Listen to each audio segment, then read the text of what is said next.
Assalamualaikum warahmatullahi wabarakatuh.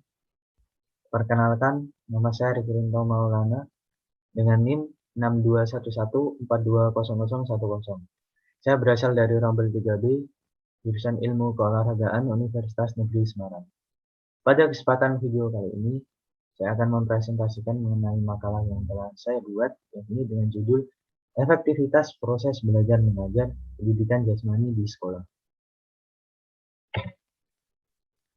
Untuk bagian yang pertama yakni pendahuluan dimulai dari latar belakang. Dalam menjalankan suatu proses belajar mengajar pendidikan jasmani, seorang guru harus dapat menciptakan lingkungan yang aman, nyaman, sehingga siswa dapat belajar dengan tenang dan fokus untuk mengikuti proses belajar mengajar. Nyarso 2004 mengungkapkan bahwa efektivitas proses belajar mengajar merupakan salah satu standar mutu pendidikan yang diukur dengan tercapainya tujuan atau dapat diartikan sebagai ketepatan dalam mengelola suatu situasi, diambil dari Rohmawati 2015. Efektivitas proses belajar mengajar dapat dilihat dan dinilai dari bagaimana aktivitas siswa selama proses belajar mengajar berlangsung, yakni bagaimana proses interaksi antara siswa dengan guru dan bagaimana penguasaan konsep pengetahuan dan keterampilan pada siswa.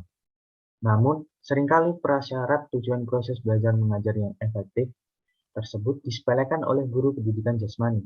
Pada umumnya, guru pendidikan jasmani hanya berfokus pada pemberian materi dan tidak melakukan penilaian terhadap pengetahuan dan keterampilan per individu siswa, ataupun sebaliknya, sehingga mengakibatkan proses belajar mengajar yang dilakukan tidak berjalan dengan efektif. Rumusan masalah dari latar belakang tersebut, yakni yang pertama adalah faktor apa saja yang dapat mempengaruhi efektivitas proses belajar mengajar pendidikan jasmani. Kemudian yang kedua, bagaimana cara memanage atau mengatur proses belajar mengajar pendidikan jasmani supaya dapat berjalan dengan efektif. Tujuan penulisan makalah ini adalah untuk mencari informasi mengenai faktor apa saja yang dapat mempengaruhi efektivitas proses belajar mengajar, serta untuk menemukan solusi guna dapat mengatur proses belajar mengajar pendidikan jasmani supaya dapat berjalan dengan efektif. Pembahasan yang pertama yakni mengenai faktor yang mempengaruhi efektivitas proses belajar mengajar pendidikan jasmani. Efektivitas proses belajar mengajar pendidikan jasmani di sekolah dapat dipengaruhi oleh banyak faktor. Dan menurut Cukmadinata tahun 2005 mengungkapkan bahwa terdapat dua macam faktor yang dapat mempengaruhi efektivitas proses belajar mengajar, yakni faktor individu dan juga faktor dari lingkungan. Diambil dari Wati tahun 2016. Faktor individu merupakan faktor yang berasal dari dalam diri siswa itu sendiri, yakni terdiri atas kelengkapan dan kesehatan alat indera, dan yang kedua yakni penyakit yang diderita. Siswa yang memiliki kelengkapan dan juga kesehatan dalam alat indera yang dimiliki, maka dalam menjalankan proses belajar mengajar akan dapat menjalankannya dengan baik. Berbanding terbalik dengan siswa yang tidak memiliki kelengkapan dan kesehatan alat indera, maka siswa tersebut akan mengalami kesulitan dalam proses belajar mengajar, sehingga siswa tidak dapat menjalankan proses belajar mengajar secara efektif. Kemudian yang kedua yakni dari penyakit yang diderita. Siswa yang memiliki penyakit yang berat, sebagai contohnya yakni asma, dalam menjalankan proses belajar mengajar pendidikan jasmani, maka siswa tersebut akan sulit dalam menjalankan proses belajar tersebut hingga akhir. Sehingga mengakibatkan proses belajar mengajar akan sedikit terhambat dan tidak menimbulkan keefektivitas dalam kegiatan proses belajar mengajar tersebut. Sehingga siswa tidak dapat menangkap materi yang diberikan oleh guru. Kemudian faktor yang kedua, yakni dari faktor lingkungan. Faktor lingkungan merupakan faktor yang berasal dari luar diri siswa, yakni berasal dari lingkungan keluarga, masyarakat, dan sekolah.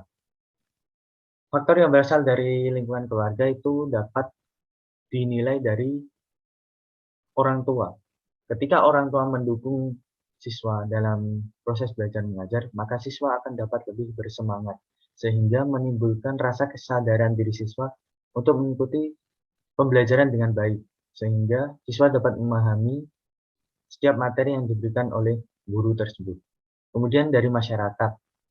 Dari lingkungan masyarakat ini dapat dinilai ketika pendidikan oleh orang lain di sekelilingnya tersebut, yakni berpendidikan tinggi. Ketika orang lain di sekitarnya berpendidikan tinggi, maka secara tidak langsung akan dapat mempengaruhi siswa tersebut untuk belajar lebih giat lagi, sehingga siswa tersebut tekun dan bersemangat dalam melakukan proses pembelajaran di sekolah, sehingga proses belajar mengajar yang dijalankan akan mencapai tujuan yang diinginkan. Kemudian faktor yang ketiga yakni faktor sekolah. Faktor yang berasal dari sekolah ini dapat dinilai ketika sarana dan prasarana yang berada di sekolah. Ketika memiliki sarana dan prasarana yang memadai, maka siswa akan dapat lebih mudah dalam memahami materi yang diberikan oleh guru tersebut. Kemudian pembahasan yang kedua yakni memanage proses belajar mengajar pendidikan jasmani supaya berjalan dengan efektif.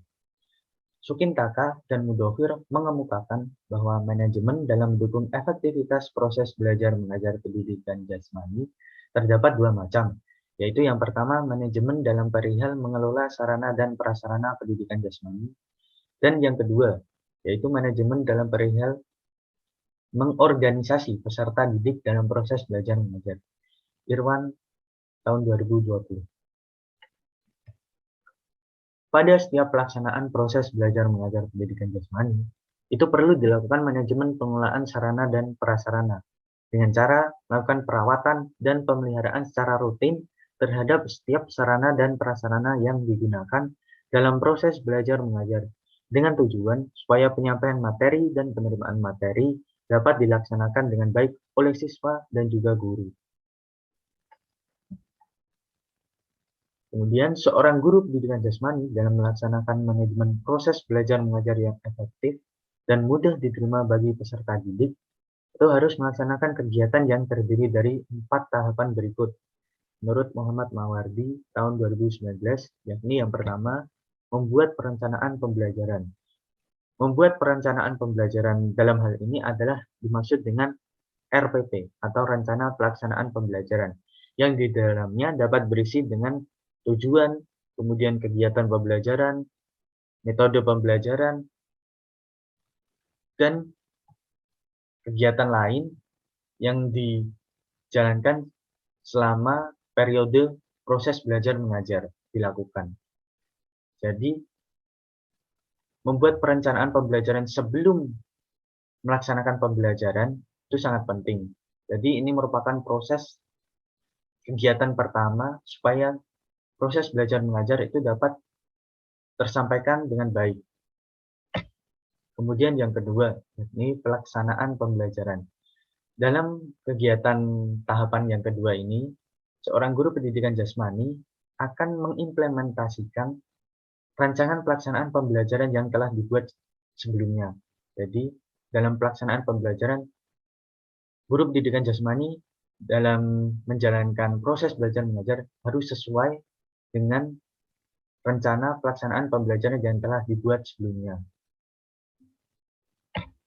Kemudian, tahapan yang ketiga yakni melaksanakan evaluasi.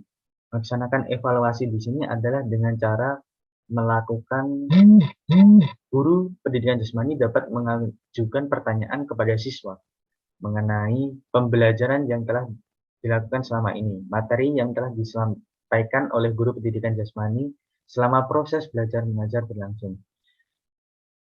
Evaluasi di sini dapat berupa tes, yakni tes tertulis, tes lisan, ataupun tes praktik. Kemudian melaksanakan tindak lanjut evaluasi. Sebelumnya, guru telah melaksanakan evaluasi atau tes. Kemudian di tahap yang keempat adalah melakukan tindak lanjut evaluasi, yakni dapat berupa perbaikan dan juga pengayaan. Perbaikan ditujukan kepada siswa yang belum tuntas dalam penilaian sebelumnya. Kemudian untuk yang pengayaan ditujukan kepada siswa yang telah tuntas dan sanggup dalam memahami setiap proses belajar mengajar yang dilakukan. Keempat tahapan tersebut dapat menjadi acuan supaya proses belajar mengajar itu dapat berjalan dengan efektif, yakni siswa dapat memahami dan mengimplementasikan setiap ilmu materi yang diberikan oleh guru pendidikan jasmani. Penutup, yakni kesimpulan, efektivitas merupakan tercapainya tujuan sebagai hasil dari suatu kegiatan yang dilakukan. Efektivitas belajar mengajar pendidikan jasmani dipengaruhi oleh beberapa faktor, yakni diantaranya adalah faktor individu dan juga faktor lingkungan. Kemudian efektivitas belajar mengajar dapat berjalan efektif dengan cara melakukan manajemen. Manajemen yang dilakukan yakni yang pertama, manajemen dalam perihal mengelola sarana dan prasarana pendidikan jasmani. Dan yang kedua, yaitu manajemen dalam perihal mengorganisasi peserta didik dalam proses belajar mengajar. Sekian presentasi dari makalah yang telah saya buat. Mohon maaf apabila terdapat kesalahan dalam penyampaian. Wassalamualaikum warahmatullahi wabarakatuh.